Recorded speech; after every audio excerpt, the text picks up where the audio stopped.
Hello and welcome back to Snack Time. I'm Serenity Douglas, your host, and this is the Keondre Coburn in the flesh. How are you today?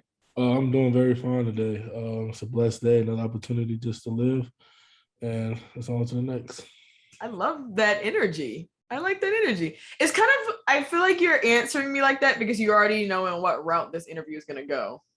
Oh, I mean, sort of, but same time, it's like not to feel, depressed and be down all the time. Why not? I mean, it happened. Move on and then enjoy life. Because at the end of the day, you still get to breathe. I still get to breathe, opportunity to breathe, and that's what I'm more excited about. So just enjoy that. I like that you're being like that because it makes my job a little bit not easier, but more comfortable.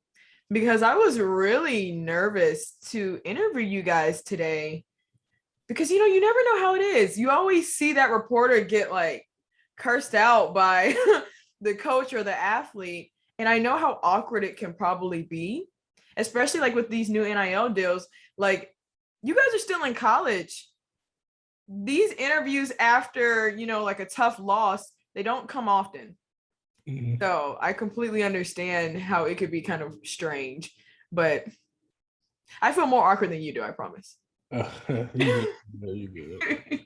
But how did you approach Monday's practice after a loss? We came in. We obviously knew that we came in knowing that we lost. We got defeated.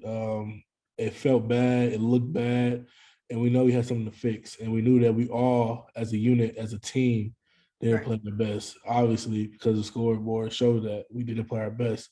So we knew we was going to come in. We knew everybody was going to be happy. There was going to be sad faces, but the fact that it happened so early in the season, the fact that it happened now, the fact that we still have more football on to where this doesn't determine how our team goes, I think really kind of gives hope in a facility. Coach Sarkisian did a very good job of saying, like, I mean, we all know, we lost. Okay, that's not what we all had a plan to have, but I mean, it happened. And we got to look at ourselves before we blame anybody else. You have to blame yourself before you blame anybody else. So I took it upon myself on Sunday to watch film. I probably watched the game about 2 times. And I looked at all the good plays that I did. I looked at all the bad plays. And if I would have made more good plays, could I help? It's like a bunch of what ifs. And you really don't want to think about a what ifs because what ifs is what ifs. It's not going to happen. And so you just got to take what actually happened. So what actually happened was we all didn't play good as a team. And I mean, it's not saying that we didn't get coached well, not saying we have a great practice. It's just one of the things that where as a team we just got defeated. And what we could work on, well, I tried to work on today was the obvious. I think our communication on the side of the ball, defense, because I can't focus on offense because I'm on defense. Obviously our side of the ball wasn't good enough to win. So we got to focus on us first inside the room, line room. Where we looked at each other, it's like we got to play better. We know we could be dominant. We know we can play with anybody in the nation, in the world. What can we do now to do better, to make us execute better, make plays better, use our hands better, get off the blocks better? So I think that's what we did. We got on each other's. Oh, I am trying to cuss. Got on each other's butts first to see what we have to work on, and then that's when the defense got on each other, and we got the tribune to see what could really make us be a better unit. And we all pretty much came up with all our faults to pretty much like lack of communication, lack of this, lack of that. And I mean, it's good to happen now than it happened later on in the season. So we got to fix that. We came in practice, we communicated better, executed better, know your jobs better. Like, I mean, that's all you can do. You can't sit there and keep pounding for what? Like Sarkisian said, don't let Arkansas beat you twice. And what he mean by that is don't take this loss and make the loss transfer to another one to where you get another loss because you still worried about that one game. That game is over with. We can't worry about that. I mean, it is what it is. You can't. So we just got to focus on next. And I mean, like I always say, it's on to the next.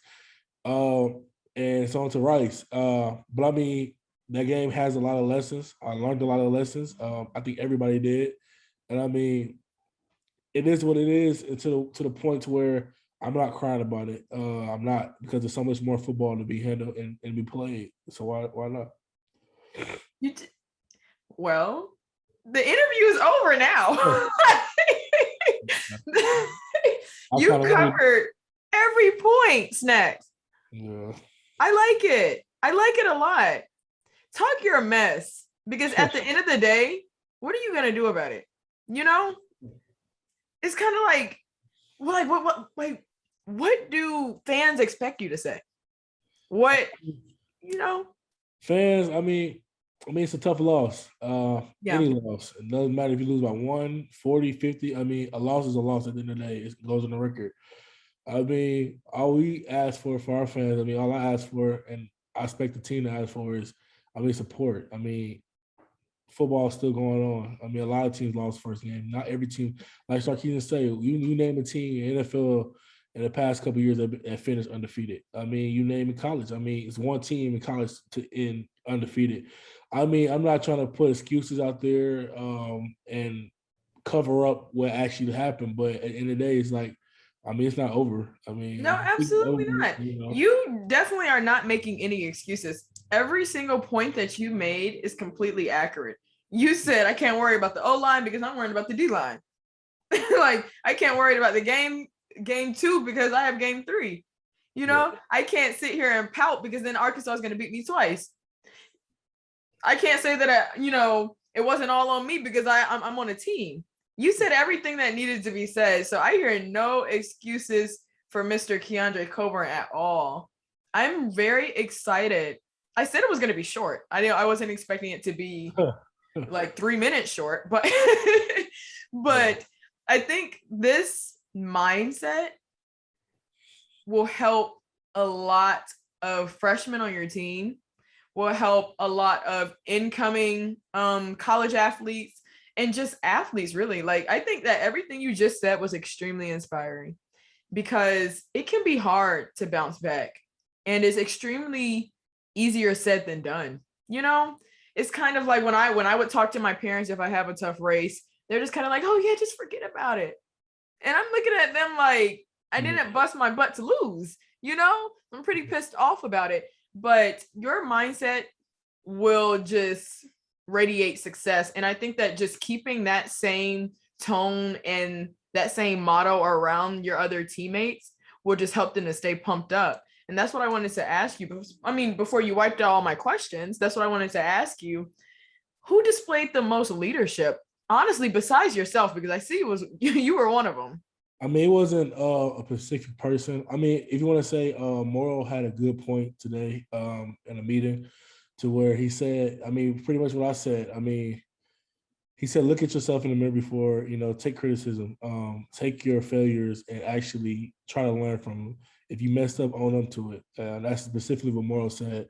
And that's what we've been saying ever since after the game. It's not a specific leader, because like I said, this defense, we don't want to determine a leader, because, you determine a leader so much on you, so much pressure to where we all on the field. It's 11 people on the field to where we all leaders in a way. You got a corner on the left side. He's leading that side, this side. That's how we try to look at it. But if you want to choose one person, I'll say Morrow. Morrow stepped up in the paint where everybody was quiet. Who you have to, we were quiet. Who's gonna be loud? Who's gonna be that? You don't want to hear a lot of cussing, a lot of blaming, because if you blame a lot, you gotta look at yourself, because if I blame other people, it's like, did I grade it out 100%? Did I make every play that I was supposed to make? No, I didn't. It's football. You have mistakes. You have failures. You have stuff like that. But Morrow pretty much expressed to where accept it. Why try to run away from it? Why try to hide from it? Because it happened. It's gonna happen again. I'm going to fail again. I'm going to miss a play. I'm going to do this. It's going to happen. But how do I get myself or train myself to where I have less of those? And I think that's what my D-line coach had, Coach Davis had pretty much preached a lot to where be consistent. Obviously, nobody's perfect, but try to have more consistent plays than inconsistent plays. So, it's just do your job. You're not going to probably win every one-on-one, but try to win more than the opportunities you have. Little stuff like that. Stuff that obviously is common sense, but in a way that they're telling you in a way to where, it all belongs to you first. Do your job before you try to do somebody else's job. Wow. You hear that a lot. Just do your job. It's just, I would say Morrow, he stepped up and he did that. I like that. I like that a lot. There's just so many quotes I could just pour from this and use in everyday life. And I really feel like that helps. And it seems like you are coping really well. You know, you win some, you lose some. That's it. Really. Like it's a simple answer. And you just really have to move on. So, and that's exactly what I'm gonna do. Moving on, since you pretty much, like I said, since you pretty much took my interview, went with it. Do you want the mic? Like you want my job, pretty much. Nah. But now since we are about, I want to say enough of football, but now since we're about 3 weeks into school, how are things going? How many classes do you have? I have 4. If you ask me the names, I swear I don't know. I get it. And do them. But I have some good classes because I got to sports management. It's mostly kind of sports management classes.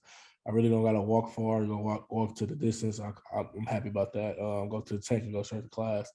But because they're in Belmont, correct? Yeah. Mm-hmm. I mean, school is school. You know, it's a lot of schoolwork, and it's hard to be student athlete. You know, especially during the season.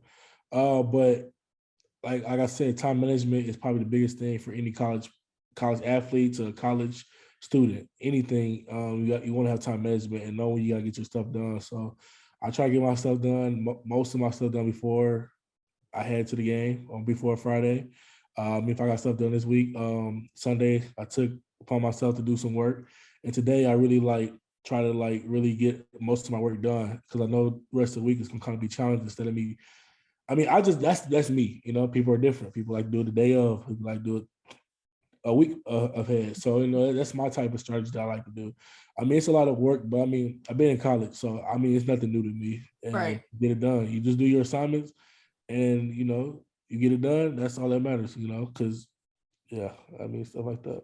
Who's someone on the team that always waits until the last minute to do those assignments? I can't do that. I can't. No, tell. I want to know. I really don't. I mean, I really don't know. I try to stay out of people's business. But you know, there was always that one where you know they're texting you like Sunday right after the game. It's like, did you do that assignment that's due tomorrow? Like, I need help. And you got a whole 2 weeks to do it. I mean, we have a system to where I mean, it's kind of like get your work done before football.